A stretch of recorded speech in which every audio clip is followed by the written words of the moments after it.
Pathways in a vegetable garden can quickly turn into a problem when they get overrun by weeds. It's not just about the mess they create.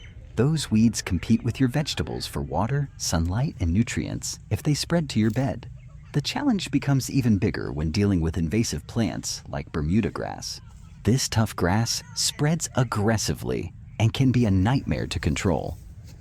Today, we'll transform those weedy pathways into clean, low-maintenance areas that won't let weeds take over again. The process is straightforward, and with a little effort, you'll see incredible results that make your garden a more enjoyable place.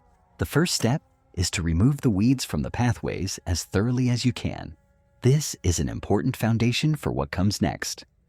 The goal is to pull out the weeds completely, including their roots. If the roots are left behind, the weeds will grow back quickly, and all your hard work will be wasted. Try to tackle this task after a rain when the soil is moist. It makes it much easier to pull the weeds out entirely. For tougher weeds like Bermuda grass, use a hand trowel or a garden fork to loosen the soil around the roots. You might need to dig a little deeper to make sure you're removing the whole plant. It's tempting to rush through this step, but being patient and thorough now will save you a lot of frustration later. Once the pathways are cleared of weeds, the next step is to prevent them from coming back. For this, we'll create a strong barrier using materials that are easy to find. Lay down a layer of cardboard over the cleared pathways, flatten the cardboard completely, and overlap the edges to make sure there are no gaps. These gaps might seem small, but they're enough to let sunlight through, which weeds need to grow. If you don't have cardboard, you can use other materials like old newspapers, magazines, or even worn-out clothes. The important thing is to create a thick, light-blocking layer. Over time, this barrier will decompose naturally, turning into organic matter that benefits the soil underneath. With the barrier in place, it's time to cover it with a thick layer of mulch. Mulch does more than just block weeds. It keeps the soil cool, retains moisture, and gives your pathways a neat, tidy look. For this project, we're using sawdust because it's readily available and works well. But you can use other types of mulch too, like dry leaves, straw, pine needles, or wood chips. Spread the mulch evenly over the cardboard.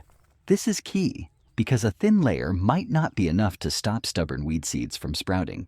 Take your time to spread it out properly and make sure there are no thin spots.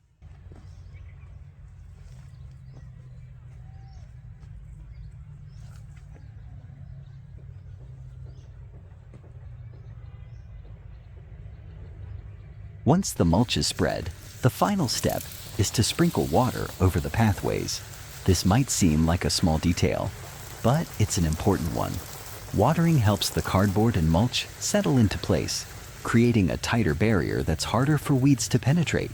It also starts the decomposition process, which will gradually improve the quality of the soil underneath your pathways.